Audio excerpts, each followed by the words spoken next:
ابھر آپ کیا کہیے گا؟ اور بہرحال ہم اس کو ایک پیشرفت کے طور پہ دیکھیں، اور اب آپ سمجھتے ہیں کہ اب سموتھلی معاملات ہو جائیں گے حل اس ملاقاتوں کے بعد، اور یہ سم ہاؤ ضروری تھی یہ ملاقاتیں آپ کے خیال میں؟ دیکھیں، پہلی بات تو مجھے لگتا ہے کہ آئی ایم ایف والے حکومتی پریس کانفرنسز نہیں سنتے، جو صبح سے شام تک ہمارے معزز منسٹرز بولتے ہیں، باتیں کرتے ہیں، ہماری انفارمیشن میں اضافہ کرتے ہیں، اور تمام میڈیا بڑی ذمہ داری سے ہر سکرین پہ ہمیں دکھاتا ہے۔ ان کے مطابق تو وہ جماعت ختم ہو چکی ہے، نہ اس کا کوئی وجود ہے، وہ ملک دشمن ہے، وہ فتنہ ہے، وہ یہ ہے، وہ ہے۔ اصلی پی ٹی آئی تو راجہ ریاض ہے۔ آپ نے نگراں وزیر اعظم جو آئی ایم ایف کے اس پروگرام کے پیریڈ میں آئے گا، وہ تو راجہ ریاض کی مرضی سے آئے گا۔ یہ حکومت کہتی ہے پی ٹی آئی اصلی تو راجہ ریاض ہے، پر آج وہ عمران خان کے پاس یا چیئرمین تحریک انصاف کے پاس زمان پارک کیوں گئے؟ ایک ہوتی ہیں دعوے، باتیں، خواہشات، ایک ہوتی ہے ground realities. I M F کو بھی پتا ہے کہ وہ ملک کی سب سے بڑی اور سب سے مقبول جماعت ہے۔ ساری جماعتوں نے تو حکومت بنائی ہوئی ہے، ان کو کیا ضرورت ہے کسی اور سے جا کے ملنے کی؟ کوئی نظیر دکھا دیں آپ پاکستان کی تاریخ میں کہ اپوزیشن سے پیسے دینے سے پہلے ایک ہفتہ پہلے 12 تاریخ کو یہ میٹنگ ہے، اس سے ایک ہفتہ پہلے 6 دن پہلے جا کے اپوزیشن لیڈر سے ملنا، اور جس کو حکومت اپوزیشن لیڈر بھی نہیں مانتی ہے۔ سب سے بڑی جماعت سے زیادہ یہاں تو یہ تاثر آ رہا ہے کہ ان کو ٹرسٹ نہیں ہے کہ اب جب نئی نگراں حکومت آئے گی تو یہ پروگرام پھر سے ڈیٹیل نہ ہو جائے۔ پی ٹی آئی نے بھی کوئی کسر نہیں چھوڑی تھی، جو سائفر کا حوالہ دیا، جو امریکہ کے حوالے سے الزامات لگائے۔ یہی تو میں عرض کر رہا ہوں کہ آپ دبئی میں بیٹھ کے، لندن میں بیٹھ کے پلان بناتے رہے۔ آپ کی کریڈیبلٹی یہ ہے کہ جو آپ کو قرضہ دے رہا ہے وہ اس بندے سے جا کے مل رہا ہے جس کا وجود آپ ماننے کے لیے تیار نہیں ہے، جس کا نام آپ سننے کے لیے تیار نہیں ہے، جس کو میڈیا پہ دکھانے کے لیے آپ تیار نہیں باقی جماعتوں سے بھی ملے نہیں، باقی تو ساری حکومت میں، باقی جماعتیں تو ساری حکومت میں ہیں۔ ان سے دیکھیں نا، جو حکومت کا بیان ہی آپ نوٹ کریں نا، کہ وہ شخص ہے، اس کا نام کوئی وجود ہے۔ حکومت سے ملنا الگ ہے، حکومت میں شامل جماعتوں سے الگ الگ ملنا الگ چیز ہے۔ اور اپوزیشن لیڈر تو راجہ ریاض ہے نا، راجہ ریاض سے کیوں نہیں ملے؟ ان کی دل آزاری نہیں ہوئی ہوگی؟ ان کے جذبات نہیں ہیں کیا؟ راجہ ریاض جو ہے ان کا دل نہیں دکھتا؟ آئی ایم ایف والوں کو چاہیے کہ تھوڑا سا وقت نکالیں اور ان سے بھی ملیں۔ آئی ایم ایف والوں کو چاہیے ان سے بھی چلیں، یہ آپ کا پوائنٹ آ گیا۔ فیصل کریم کنڈی صاحب، سر ذرا بتا دیں دبئی میں کیا بیٹھک ہوئی؟ کچھ خبریں آ رہی تھیں کہ معاملات نہیں طے پائے ہوئے، پھر کہیں سے خبریں آئیں کہ 4 دن پہلے اسمبلی تحلیل کرنے پر اتفاق ہو گیا ہے 12 اگست سے۔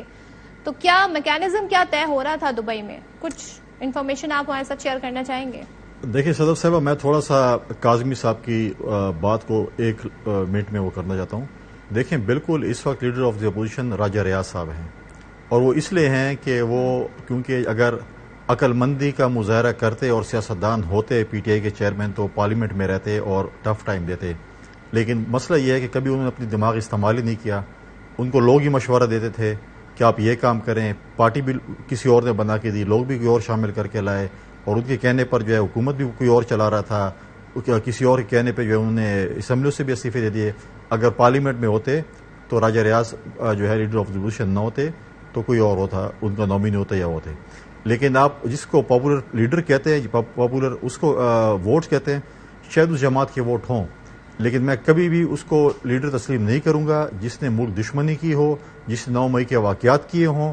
اس قسم کے لیڈر پہ میں کیا الفاظ استعمال کروں کہ جو اپنی انا کے لیے، اپنی ذات کے لیے ملک کی جو ہے ایسی چیزوں کو جو ہے نقصان دے۔ پاکستان پیپلز پارٹی کی بھی ماضی میں شاید جو ہے ہمارے بھی تحفظات ہوں گے ریاست سے، لیکن کبھی بھی شہید ذوالفقار بھٹو کے پھانسی کے بعد ہم نے نہیں کہا کہ ضیاء الحق جو ہے پریزیڈنسی میں رہ رہے اس پہ حملہ کر دو، یا جی ایچ کیو پہ حملہ کر دو، یا کور کمانڈر کے گھر پہ حملہ کر دو، یا ہمارے جو شہداء ہیں ان کے جو وہاں پہ وہ بنے مجسمے ہیں ان پہ آپ حملہ کر دو، یا جو آپ جا کر ریڈیو پاکستان پہ حملہ کر دو۔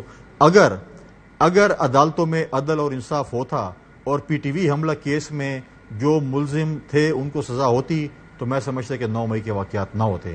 جب ان کو پتہ چلا کہ ہم پی ٹی وی پہ حملہ کر لیں اور ہمیں یہ چیز بھی نہیں ہوتا تو انہوں نے یہ کام کیا۔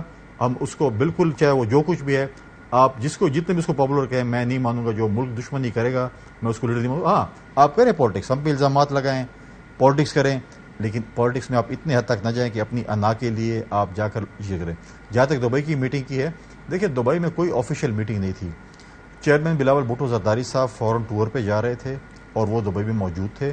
پریزیڈنٹ زرداری صاحب کیونکہ انہوں نے آنکھوں کا آپریشن کرایا تھا، اپنے چیک اپ کے لیے دوبارہ گئے ہوئے تھے، وہ دبئی میں موجود تھے، اور اسی سلسلہ میں جو ہے نواز شریف صاحب بھی تھے, مریم نواز صاحب بھی وہاں پر موجود تھی, پولیٹیشنز تھے, ایک شہر میں تھے, ملاقات ہوئی, لیکن کوئی آفیشیل ایجنڈا نہیں تھا, کوئی آفیشیل میٹنگ نہیں تھی.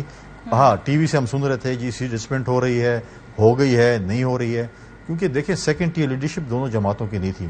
جب یہ چیزیں ہوتی ہیں تو وہ اس کے وفود کے اس پہ جو ہے سطح پر ملاقاتیں ہوتی ہیں, پھر اس کو فالو اپس ہوتی ہیں. تو یہ چیزیں ایز سچ نہیں ہوئی. ہاں پولیٹیشین جب بیٹھتے ہیں پولیٹیکل ڈسکشن ڈیفینیٹلی ہوتی ہے. ہم بھی جب آپ کے ساتھ میڈیا کے دوستوں کے ساتھ بیٹھے ہیں تو ہم پولیٹیکل ڈسکشن ہی کرتے ہیں, لیکن ایز سچ کوئی آفیشیل نہ پریس ریلیز آئی ہے, نہ ایسے آفیشیل کوئی ایسی بات ہوئی ہے, اور ایسی ڈسکشن ہوئی ہے جو کہ نارملی ڈسکشن ہوتی ہے. اس میں کوئی ایسے نہیں ہے کہ جس طریقے سے جو ہے وہ بتایا گیا کہ جی شاید کوئی وہاں پر جو ہے سیٹ اسپینڈ ہو گئی ہے, فیصلے ہو گئے ہیں, کہ ٹیکر کے بھی فیصلے ہو گئے ہیں. ایسا ایسی کوئی بات نہیں ہے.